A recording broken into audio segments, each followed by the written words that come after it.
Hello everyone, and welcome to the first episode of Season 2 of Respawn Lounge, and this week we're going to be talking about browser games.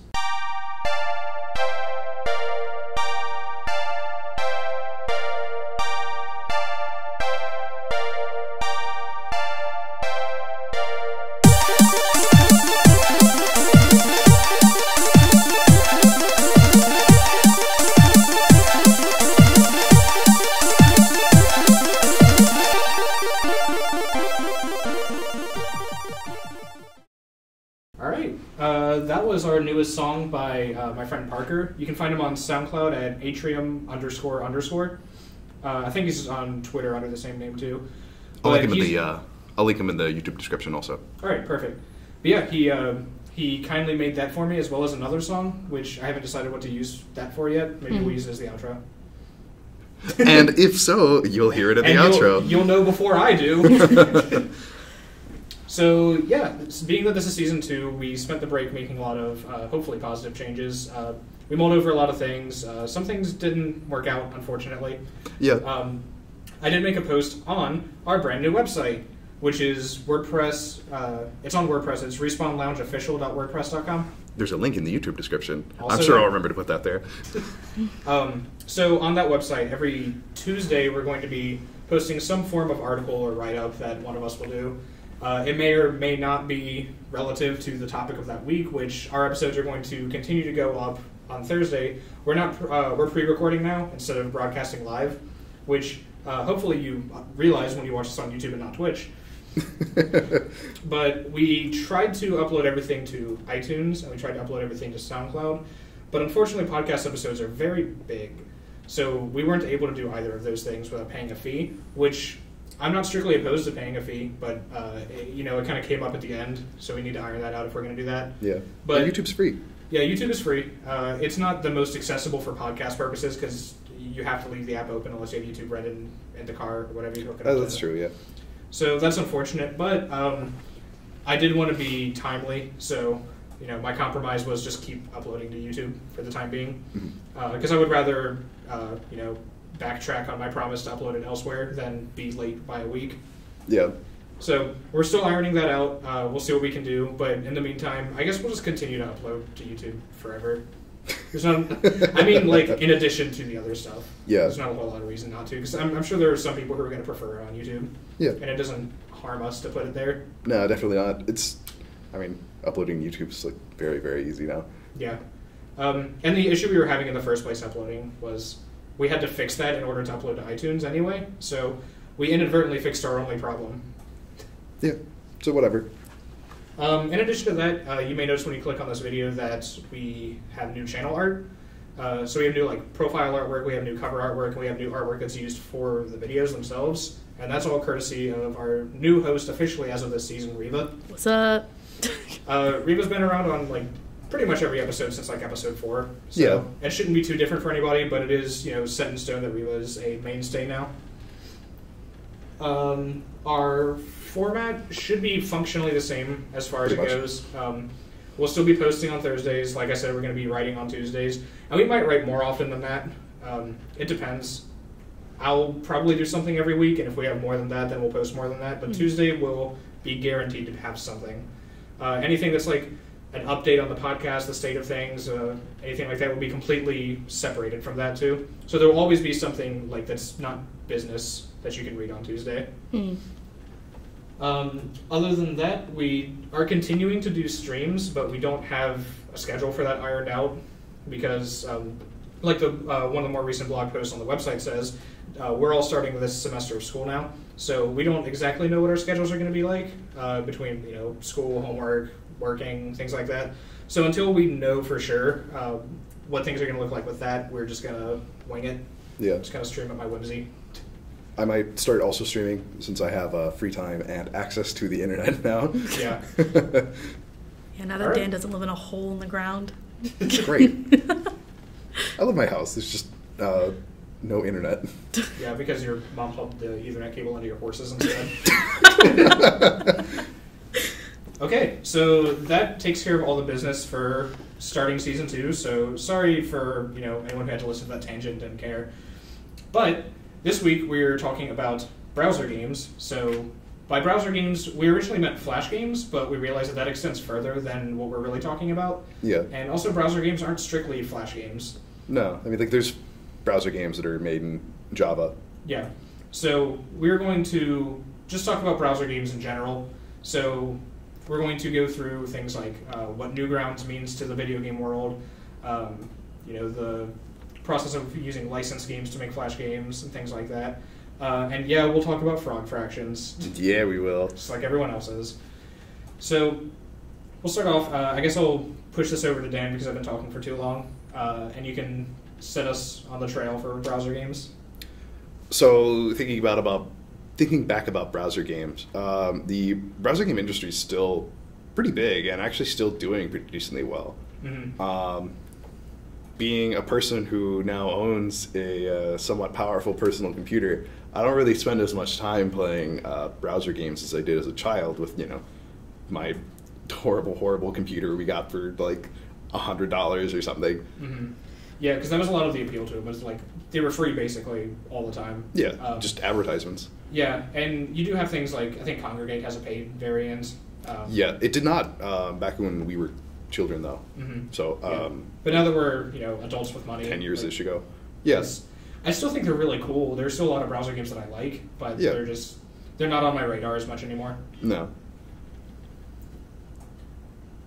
So, Reva, what's your experience with browser games? My experience with browser games is me being a poor child, and my family had like really shitty dial-up for a way longer time than we really should have had dial-up. Yeah. So I didn't play a ton of browser games growing up. I actually got into browser games in high school because I could get past proxies pretty easily in the school networks.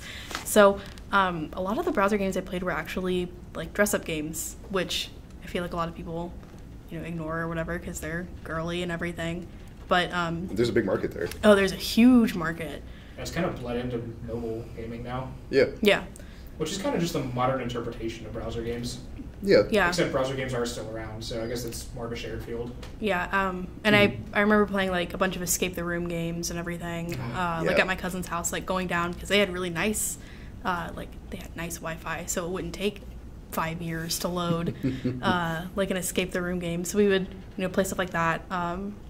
And I still play like dress-up games if I don't have anything else to do, or like math games or whatever, just because they are free and my computer can run them decently well, and I don't need like a crazy graphics card because my computer is bad. Yeah, it's not great.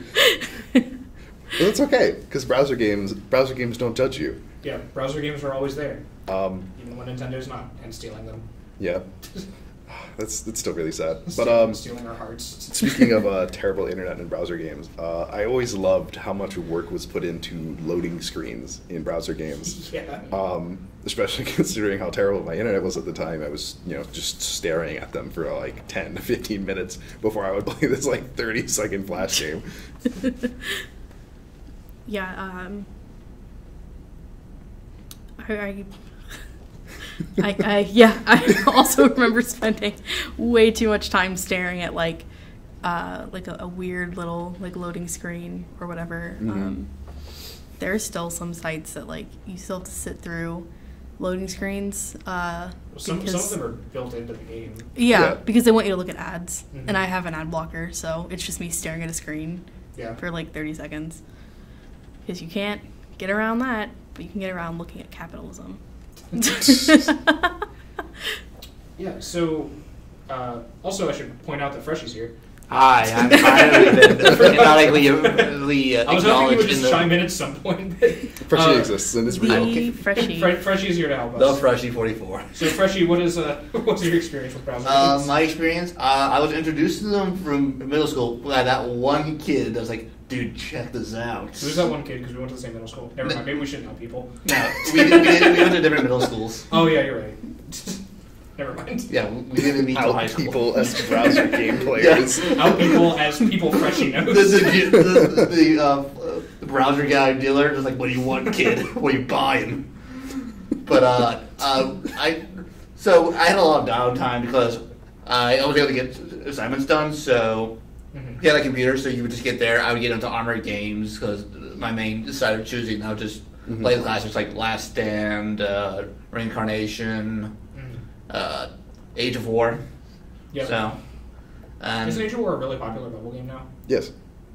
Damn. They have nothing to do with each other, though. Different one. You're talking about the one which is like a like you just send units across a field at the other team, and you like develop through exactly. ages.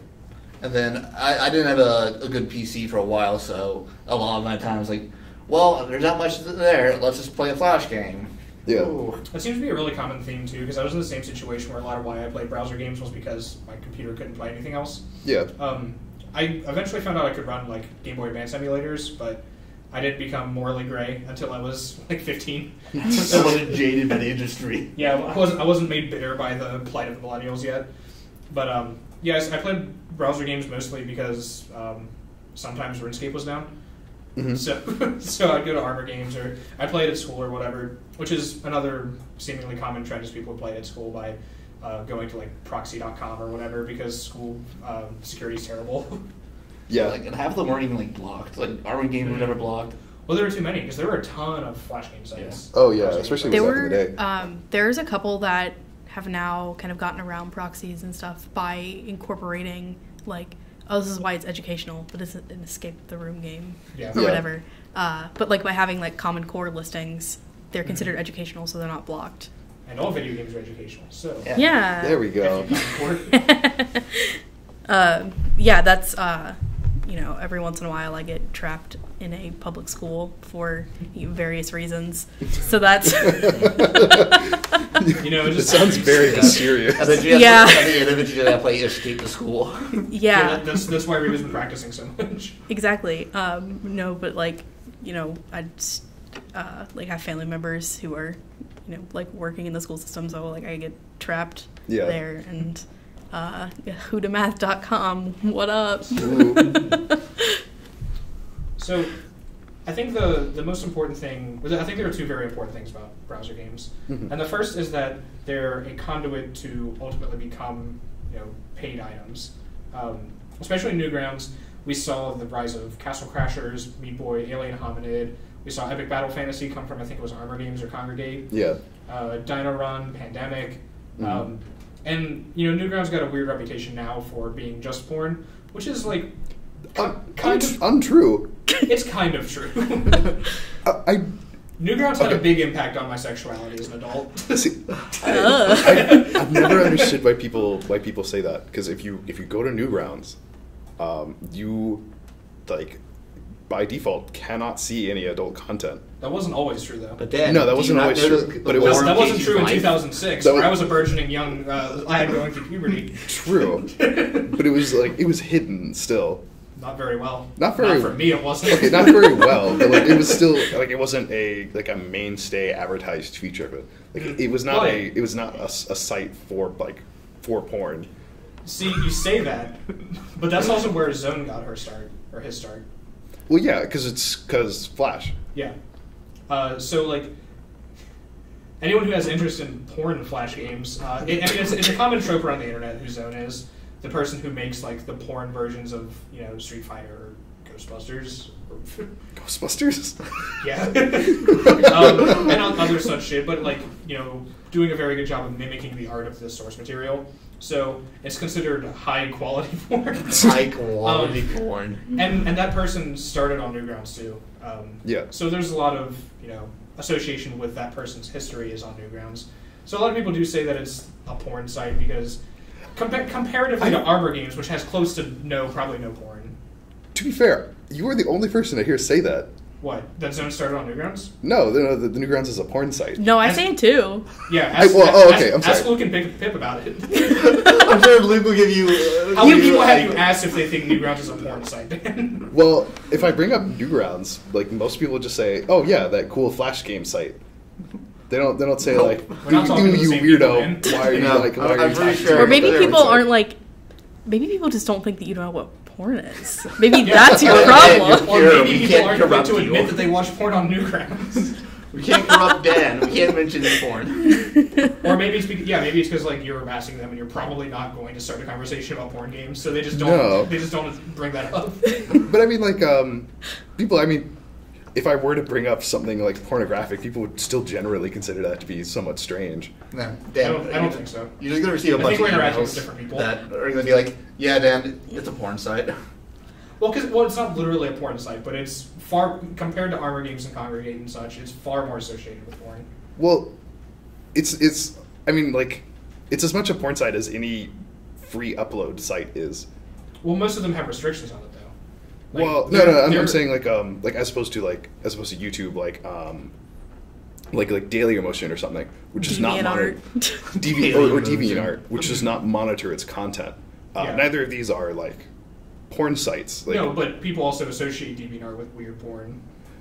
They do, but they also associate it with just like fan art, bad art. Well, that's what I mean. Like, I have feelings with Newgrounds that are like equal parts like weird porn and also like just where I found a lot of Flash games. Yeah, well, because like over Newgrounds just like allowed people to upload whatever they wanted. Yeah, and then like it was given a like there's really a lot of time on this. No, this is important. An age rating. But consider the people who were like looking for such things, like young people who are on websites that don't monitor content. So that's going to stick with people. Like anyone who stumbled across that when they were younger definitely had like if they were between ages like 9 and 14, Newgrounds had potentially a very big impact on them. Yeah. No, I'm sure. So like. Yeah, I'm sure a lot of people don't bring up that Newgrounds was a porn site because it's not a porn site, but it did have pornographic Flash games because a lot of other Flash game sites didn't have anything at all like that. No, yeah, because they very closely monitored what was uploaded as opposed to being a open Flash portal. Yeah, exactly. Yeah, Newgrounds is equal parts like Ultimate Showdown by Lemon Demon and the Nut Shack. Like, I figured that. Yeah, Newgrounds has a very like. Storied history, but also like Newgrounds, the style of Newgrounds has seeped kind of like into not necessarily into culture. Like I hate talking about the Nut Shack. The Nut Shack was never released on Newgrounds, but it looks like it was. Yeah. Just because there was a very distinct art style that emerged from the website. Bad? Yeah, bad. Well, yeah, because there's a lot of really like actually good-looking stuff on Newgrounds. There is, yeah, but a lot of animators who have very similar styles, like Egoraptor is the mainstay. Did you say Egoraptor looks like the Nut Shack? No. Let's convert back. No, now he's gonna send helicopters after me. No, like Egoraptor started on Newgrounds too, and like that was just like the hub of a lot of Flash animators because him and Oni and Happy Harry Tunes as well. All like created this network on Newgrounds too, so that's where a lot of Flash animation comes from. Yeah, because there's nothing like putting anyone above anyone else, other than if your content is liked by people. Yeah. Yep. And I don't think a lot of people still like Newgrounds has like a storied history, like you said, but I don't think a lot of people use that platform anymore. No. I mean, it's still open. Tom Fulp still runs it and everything like that, but it's not what it used to be. Well, yeah. I mean, Flash is dead. Yeah. Yeah. Until Google killed it. Moment of silence. I mean, Flash killed Flash because Flash is terrible. It's kind of like a legacy site almost. Like, I mean, there's still pretty frequent uploads. Yeah, I mean there are still archived all their old but stuff too. It's also one of those things too. Like Neopets still has frequent users, but most of the people that I know that like log into Neopets every once in a while are people who played when they were much younger and now like go back just to check up on it. But it doesn't have the same anywhere near the same pull that it did back in like 2008 or earlier. I want to check on the actual numbers of like how popular things are on Newgrounds now. Because actually, I have no idea. I think you're right that it's decreased, but like I wonder if that's only my concept of just being away from Newgrounds that makes me think that like there's less content and like less people viewing it. I think that there's almost better sites for people to upload things to. Like most people, if they do animations, will use YouTube or Dailymotion anymore because Newgrounds is really. And people post like Flash games on Congregate because you can monetize them now. Yeah. Or like on itch.io and stuff like that. There's better quote unquote places for people to upload. So I think that it has decreased for that reason, but also because I don't know anybody who checks Newgrounds for new stuff. Like if I know anybody who's gone onto Newgrounds, it's because they were like looking for something that they had watched like forever ago, or they're going to Newgrounds maybe to find new stuff, but not in a serious way, like to see where the site's gone. It's like, oh, I went on Newgrounds when I was young. It's the same reason people still go back to like RuneScape who don't play it regularly anymore. Yeah. It's the same reason I still check into my Club Penguin account But yeah, after 11 years. That's what I'm saying. I want to check those numbers because like we have aged out of the target demographic of Newgrounds. Are you sure? There is a mature rating. There is. There's the adult rating. But Casey, you can confirm that that was not always for adults. Mature meant nothing to me. Because like I mean, even going to different Flash sites like Congregate, you still have to be approved to upload to their site and like get like paid directly, as opposed to Newgrounds where you like upload your content and then like it either succeeds or fails, and then if you succeed well enough, you can get paid. Yeah. I think a little bit of it too is that all of the people who were Newgrounds famous are now elsewhere. Yeah. At least all the people that I was aware of. Well, yeah, I mean, because like a lot of them moved on from there because they like became much more than they were when they started on Newgrounds. That and like there are other sources to promote your material now. Yeah, a lot of people are like monetizing earlier instead of just using Newgrounds as a platform to network, which I think was the most important part of Newgrounds, was because that's how things like Alien Hominid got released on the GameCube. Yeah, it was like somebody saw that, so like that's pretty sweet. Let's actually make a release of that. Things like Epic Battle Fantasy and stuff, which I don't think started on Newgrounds. I think it's on Newgrounds. It is. They're all on Newgrounds. Yeah. I mean, except for the ones that are now Steam games. Yeah, 3 and 4 I think are paid only. Yeah. But yeah, and I think that's really cool. Newgrounds may not be what it used to be, but I think it served a really influential purpose. Absolutely. Newgrounds? Oh, sorry. And we wouldn't have like Game Grumps and Egoraptor would be in the spotlight that he is now if it weren't for Newgrounds, and a lot of like very good animators wouldn't have the inspirations they do. Yeah. I mean, and also we wouldn't have gotten Super Meat Boy. Yeah. And by extension, Indie Game the movie. or Castle Crashers. Yeah, we wouldn't have had that like 2008, 2009 like surge of indie games, and they wouldn't be what they are now. Like Shovel Knight probably wouldn't exist without Newgrounds. Yeah, I think I can see that. Yeah. I mean, because like Tom Fulp and Dan Paladin are like still making games together. Yeah. Like they're making what's the new one? Pit People. Yes. Yeah. And they had Battle Block Theater release. I guess it was like 2 years back or something. Yeah, something like that. And I think it was earlier than that, but yeah. Maybe, but like either way, it did like extremely well for what it, I mean, not even just for what it was. It did extremely well. It's like one of the top 100 bestsellers on Steam, I think, or at least it used to be. Yeah. But yeah, and also notably, Battle Block Theater has that very distinctly Newgrounds art style. Very much so. Stars one of like its bigger stars. Like, didn't Stanford get his start on Newgrounds? Yes, I think so. Yeah. Yeah. So moving on from Newgrounds, like we spent a lot of time on it. One of the other things I want to talk about is like where Congregate's place in like bridging the like Newgrounds style of browser games with the like more modern, because they're associated with GameStop. Yeah. Like kind of pushing them into a greater spot. Like I think Congregate is doing. I don't think it's as impactful, and I don't think it has the like kind of cult notoriety that Newgrounds has with our generation. But Congregate is like, Mark plays a lot of games on it, and I know a lot of people who actually play games pretty frequently on Congregate because it has things like achievements and stuff like that. There's a lot of reasons to do it. You get rewards points for GameStop even if they're minimal. Super weird. Yeah, but I mean, you're getting rewarded to play usually pretty good games. Like I don't think I've played a bad game on Congregate. I haven't played a lot, but all the ones that have been recommended to me have been like, I could have paid $10 on this for Steam platform, and I would have been happy with it. And they're all basically free. Yeah, except for like the advertisements you look at. I mean, because Congregate is a very like maintained platform. Like you do not just get to upload to Congregate. Yeah, and they have that corporate association too to like monitor and make sure everything is high quality. Yeah, like if you upload a game to Congregate, it is required that you implement an achievement system, and always has been, or at least as far back as I can remember. Even back when I was like a child playing on Congregate, it always had achievements. Whereas Newgrounds added achievements later, and like you get achievements and you get to keep them on your profile and all that. but not every game had achievements because like not every game was part of that system. Right. Yeah. So some of them like retroactively added achievements. Yeah. But did they ever? I don't know if they ever implemented like a ruling where you could only have it on Congregate, because I remember some that were like on multiple sites as well. Like different games, you mean? Yeah. I mean, there's always been like exclusivity deals with Flash games for being on a certain site, or like timed exclusives.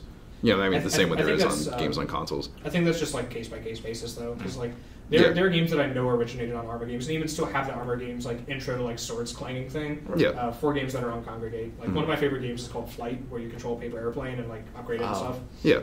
And that still has the Armor Games logo, even if you play it on Congregate.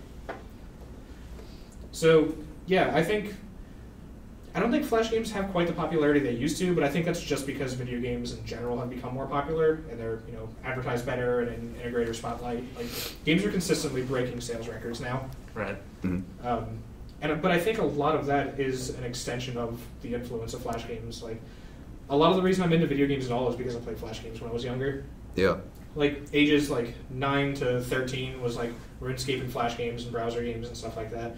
And then I started to get into like and then we can move into this topic too, is variations of licensed games. Like I knew what Zelda was when I was younger, and I played like 2 or 3 of the games. Yeah. But I played Zelda and the Lampshade of No Real Significance, which is great. Yeah, which is really funny. And that's what kind of like reminded 13-year-old me, like, oh wait, this is like a franchise. Like I can get into this and like play the official games.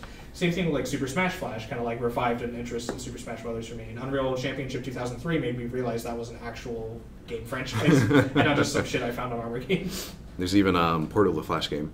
Yeah, and the Pokemon Tower Defense game, which came out like 2012 or 13 or so, which I still think is a really good game. Yeah. You know, if you're a fan of Tower Defense, at least. I mean, it's one of the top rated games on Newgrounds. Yeah. Yeah, so, like go ahead. I was gonna say like I know it's a big hot topic in Snake about like Nintendo and their IPs and whatnot, but. And I understand that there's like legality behind that you know we're not perfectly aware of, and you know they're not just doing it out of spite. But I do think that using Nintendo's IPs in Flash games did a lot for, you know, maintaining an audience with them. I think I could see that. I mean, because like they're more like I mean, a lot of Nintendo mascots are like sort of like public figures. I mean, not that kind of way, but like they're in the public mindset like a lot. Like they're very iconic. Yeah, like most people recognize Kirby. Yeah. You know, everyone recognizes Mario, but like most people also know who Mega Man and Link are.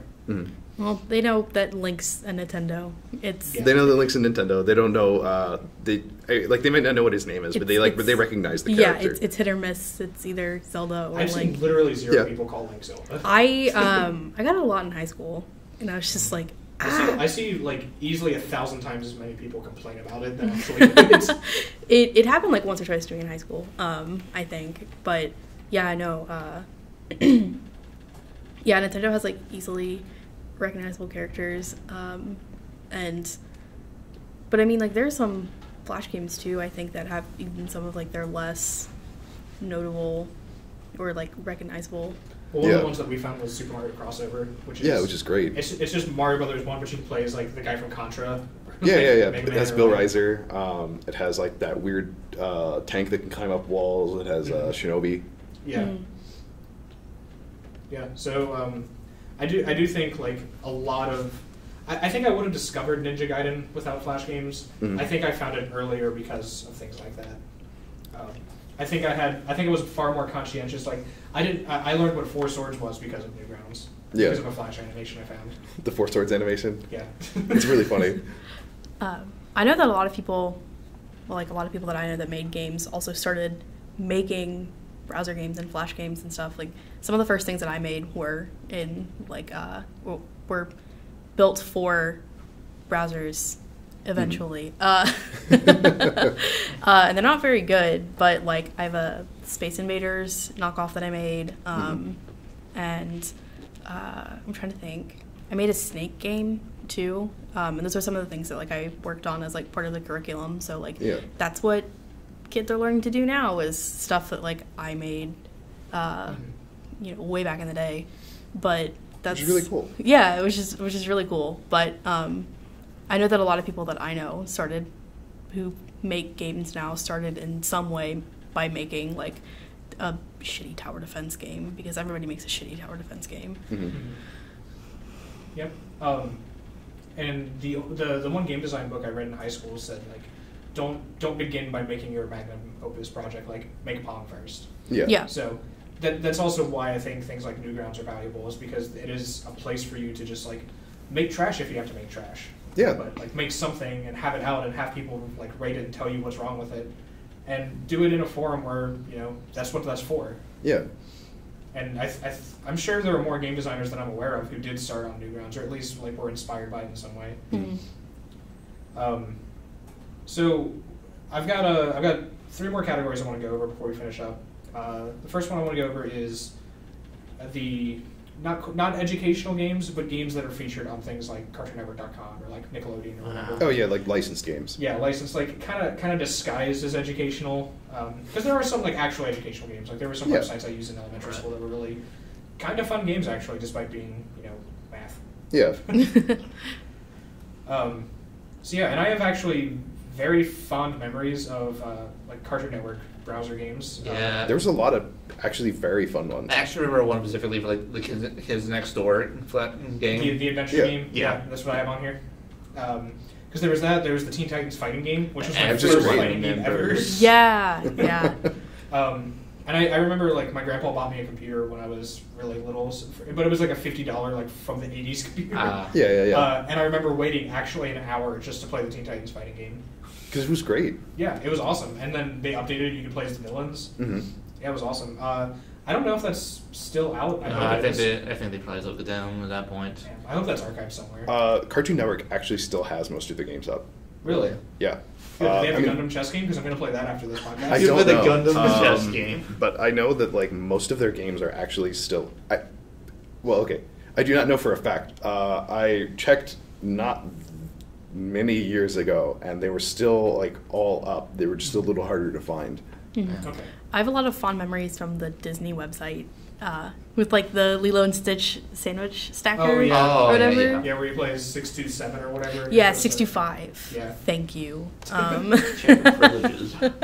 Yeah. How dare you talk to me without being the biggest Lilo and Stitch fan ever? Seen that movie since I was 6. Lilo and Stitch is one of my favorites. Anyway, but there was also a Kim Possible game that was really cool. But Was also it the bubble game? What? Was it the bubble popping game? No, it was the one that they made like as a tie-in for the Stitch in Time. Oh, yeah. So it was a platformer, side-scrolling platformer, which I have previously made my distaste for known. It's probably one of the only ones that I like. But yeah, like I very Eat your heart out, Mario. yeah.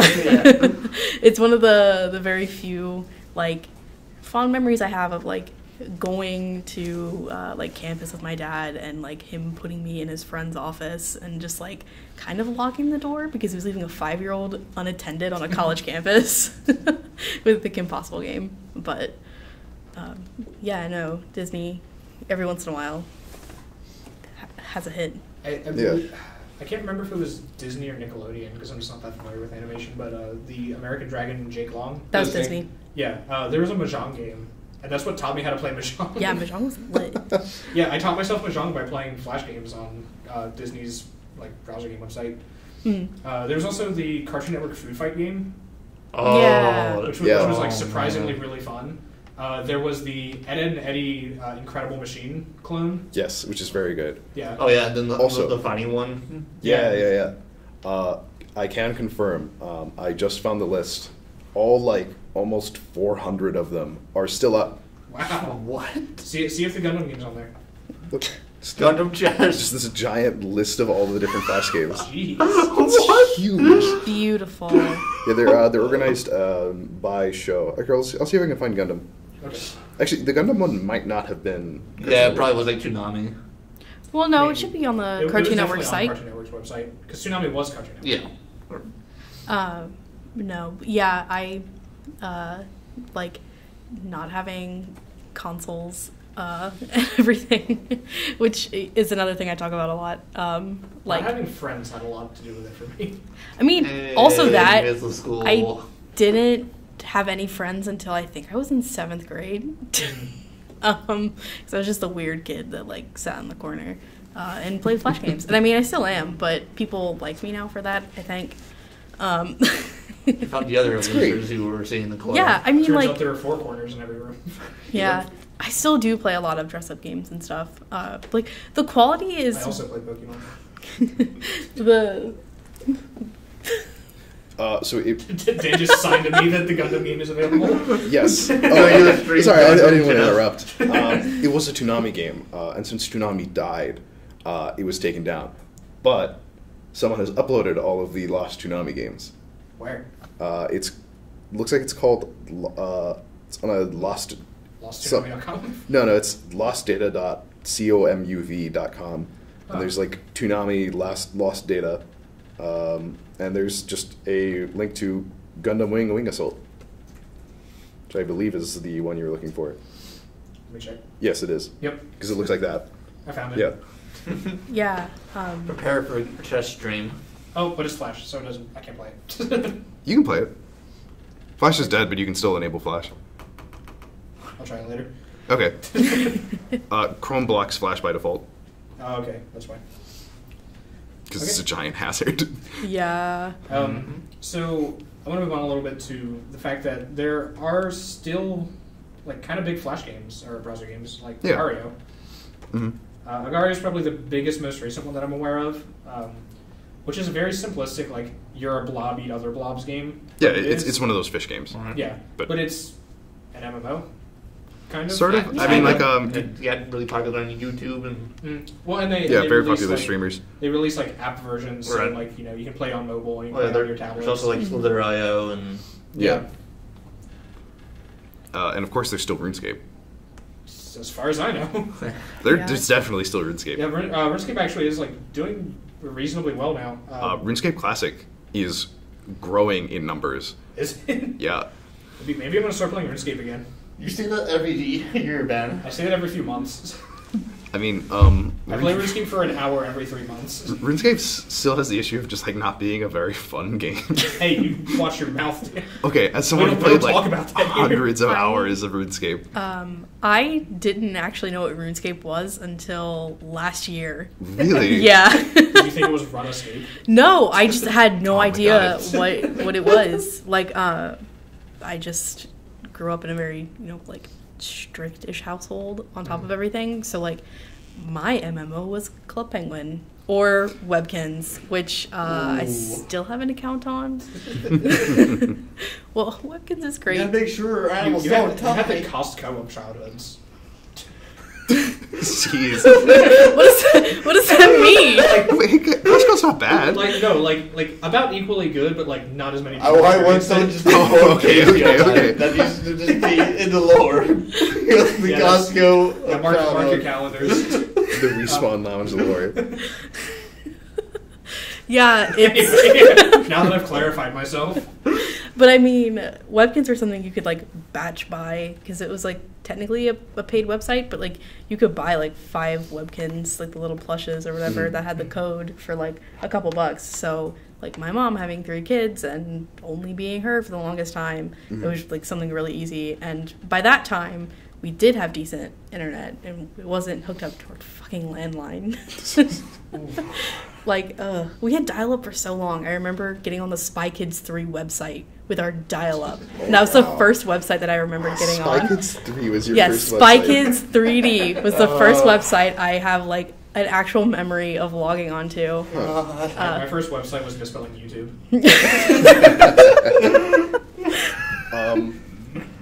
As a child, I had internet for a while, which was like through my landline. And then didn't have internet for the next, like, I think like 4 or 5, or for like 3 or 4 years. Jeez, how'd you survive? Because this was pretty much like all of my elementary school years. I didn't have internet.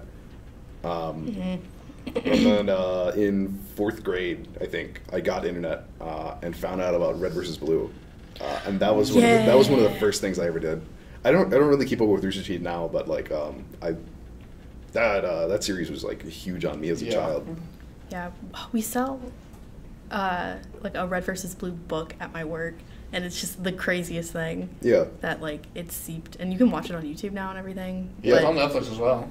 Yeah, it's on Netflix. Yeah. They condensed the seasons into like one episode is a season, so like an hour long or whatever. Yeah. But no, I remember watching Strangerhood, which was the Sims series that they did. Yes, I actually really liked Strangerhood. Me too. They made Strangerhood 2. Did they? Yeah, it's in Sims 4. It's kind of weird. Okay. I haven't seen all of it. But, I mean, also, Rooster Teeth was like a huge like media conglomerate.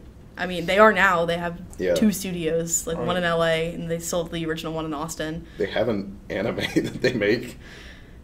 Yeah. Well, never mind. Okay, I mean, they make an animated series. No, that was one I was going to say. It was a mistake. Oh, you were going to say it's bad?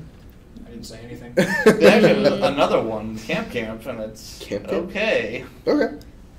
But, I mean, they're also, like, really big whenever you talk about, like, stuff like Newgrounds and everything. They're one of the bigger Let's Play groups, too. Yeah. Mm-hmm.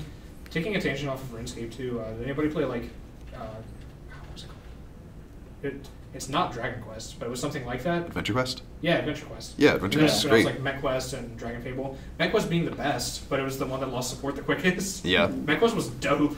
I had no content, sadly. Yeah. Dragon Fable was Dragon Fable was cool. good. Dragon Fable got... I was there when, like, it's not started, but, like, towards the early parts of it. And then they started adding in, like, new classes and stuff, and I remember it being really fun. Yeah. Yeah, because I was huge on Adventure Quest, and, like, was always trying to, like, get more out of it if I could. And so, like, in the early days of, like, Dragon Fable existing, I, like, played all of its content. It was very fun. Over the break, I tried to recover my Dragon Fable account. How'd that go? I couldn't do it. Aw. I don't think that email exists anymore. It's amazing to see that those are still going. Yeah, the Battlelon website's still there. Yeah, I remember their server was 2,000 people. Yep. Unless you were a subscriber. The free limit was 2,000 people. I don't know if they've changed that. I imagine they've changed that now. Probably, yeah. Yeah. And then, did you want to talk about the big one that everybody's... I want to touch on Frog Fractions very briefly. No, the big one's not RuneScape, it's Frog Fractions. That's the one that's been in the news. Okay. I mean, yeah, recently. RuneScape had its 15th anniversary, or at least as soon, I don't remember exactly. Frog Fractions. Frog Fractions is in the media right now. Yeah, because Frog Fractions 2 was secretly released. Was found. After a huge... 3 years? Huge... 4 years. Yeah. Well, no, Frog Fractions 1 released in 2012. The Kickstarter began in 2013. Yeah. Frog Fractions 2. But, like, the ARG going on around Frog Fractions 2 was gigantic. Yeah. And no one had any idea it had anything to do with Frog Fractions 2. Freshie, were you not aware of this? No, I wasn't aware of the ARG. One of the game detectives, one of the groups that goes around solving game ARGs. There was this huge ARG going on where people were placing this symbol in all these independent games, and like people would interview these indie developers afterwards and say, I was like asked and like given like a bit of money or something to place this symbol in this game and to like do it in this certain way.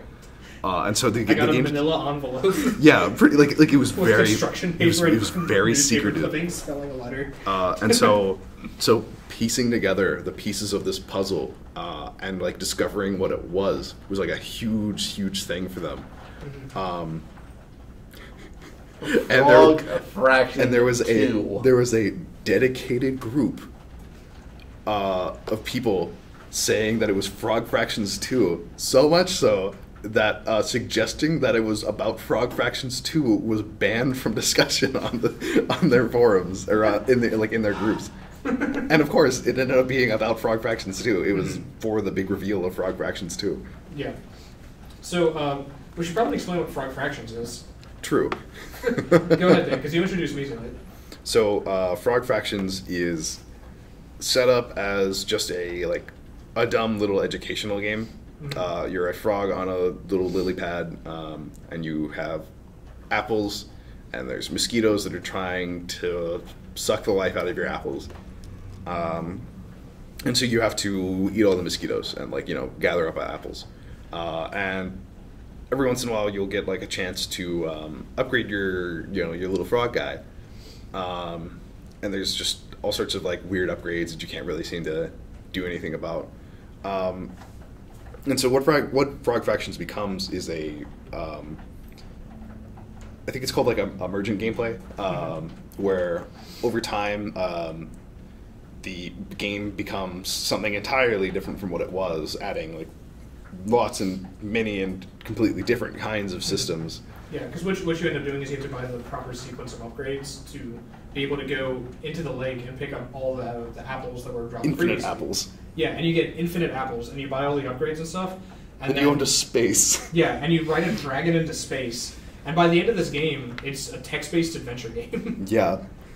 It's pretty nuts. I suggest anyone listening who has not played Frog Fractions, go play Frog Fractions. It's a very interesting experience. Yeah, like don't finish it or use a walkthrough if you have to or whatever, but invest like an hour in it. Yeah, the text adventure is actually kind of hard. It's like I had to use a walkthrough for it, but also I'm 21 and I didn't play text adventure games when I was little, so.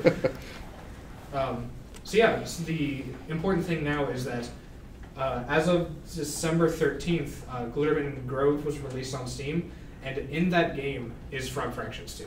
Yes, hidden inside. You have to go through a sequence of events to access it, and the genius thing is, it takes at least 2 hours to do that, which means you can't refund Glitterman Grove. Oh, that's a genius piece of game design. Yeah, this is why I love the internet. It's just a modern interpretation of the Da Vinci Code. Mm-hmm. It all revolves around Frog Fraction 2. Yeah, you pour some lemon juice on your Steam key for Glitterman Grove. Yeah, the top Steam review for Glitterman Grove is if you look at the first letter of each sentence spells out Frog Fractions 2. Yes. Thank you, Internet. Okay. Anybody want to bring up like their favorite browser games that we haven't talked about? I have one. This one's actually I encountered recently. It's called World's End. I found it on Armored Games. Mm-hmm. It's actually very reminiscent of Final Fantasy Tactics, and I think it's pretty good.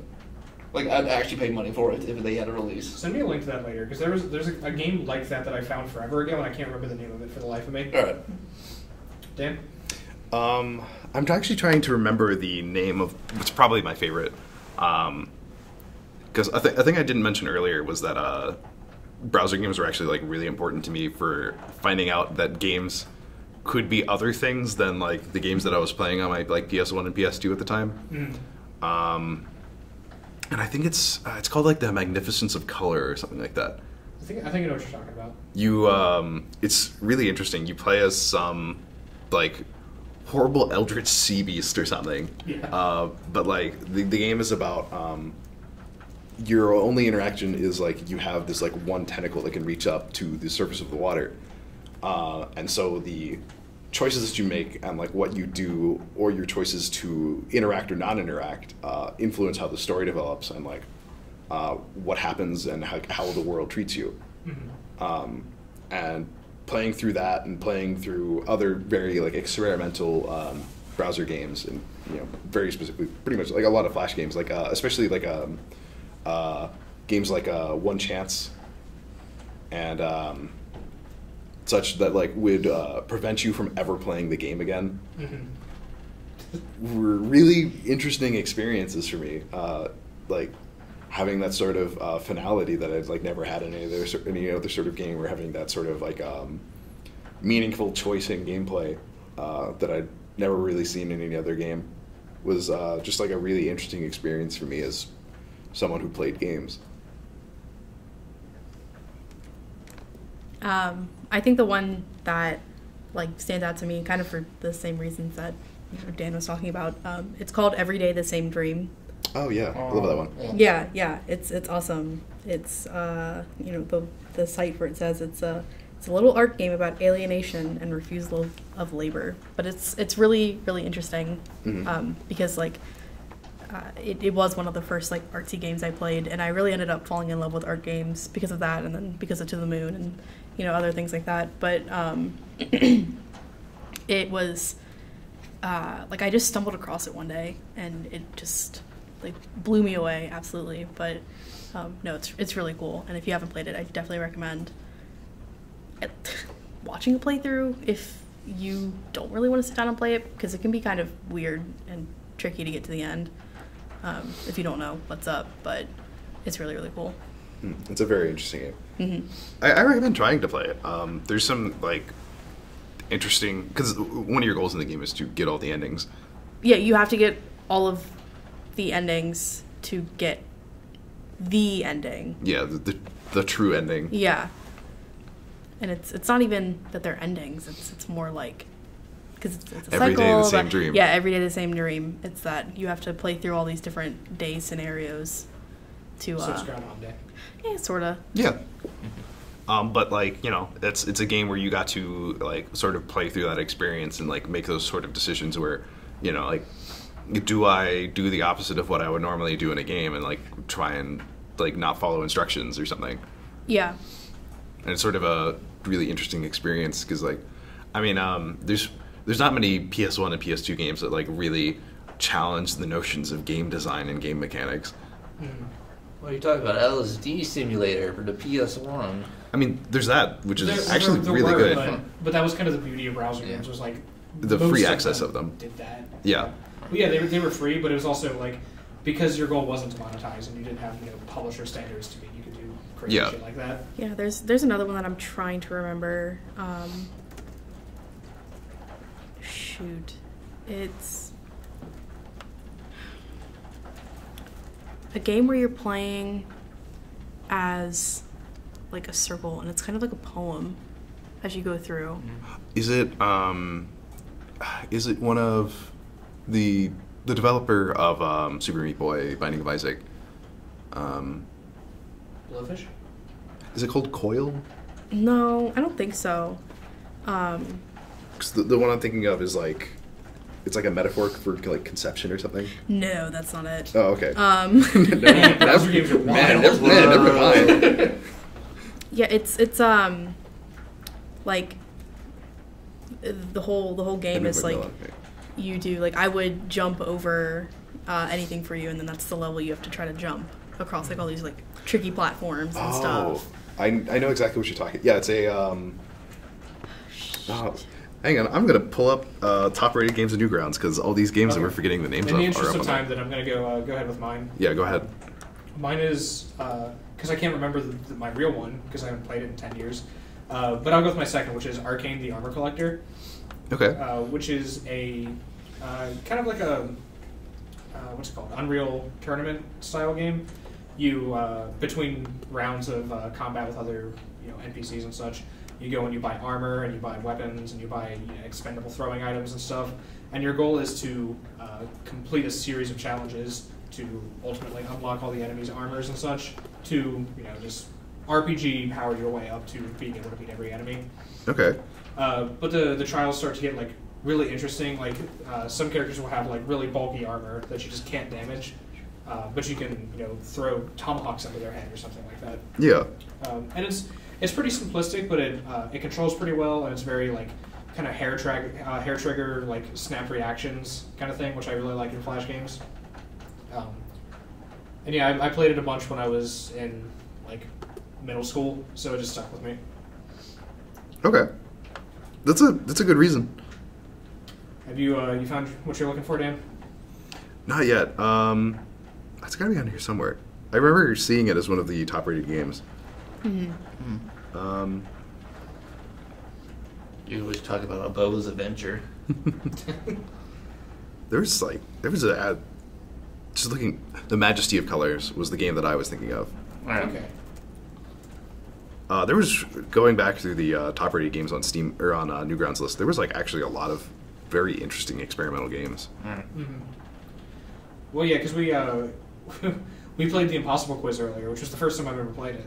Oh. Also, Tower of Heaven. Yeah. Yeah. That's a really good one. That was I asked Matt what his favorite Flash game was, and that's what he told me. Yeah, because it's fantastic. Okay. We've about hit an hour, so I think we should call this off. Dan, if you find what you're looking for, we'll post it in the description. Yeah. Because I don't want to just sit here forever. I want to leave the viewer with just this thought that we can't remember this beautiful game that they might want to play. Mm-hmm. Okay, so this has been the first episode of Season 2 of Respawn Lounge. I hope the changes to our format are acceptable. I hope that you enjoy the website. I hope that you read the pieces we upload, which, by the way, are probably easier to keep up with those by following us on Facebook and Twitter, because it does automatically post both of those things whenever we upload anything. Yeah. Whether it be our weekly or whether it be an update or whatever it happens to be. And we'll try to sync it up so that when we upload to YouTube, that'll also auto-post to there too. But if you... Obviously, the best way to deal with that is just subscribing to us on YouTube, which I don't want to beg for, but it would help you. So, and it definitely helps us feel validated. Yeah. So, with that, I have been Casey Moore. This has been Freshie44. Daniel Kemper. And Reva Short. And thank you for listening. You all have a great week. Thank you.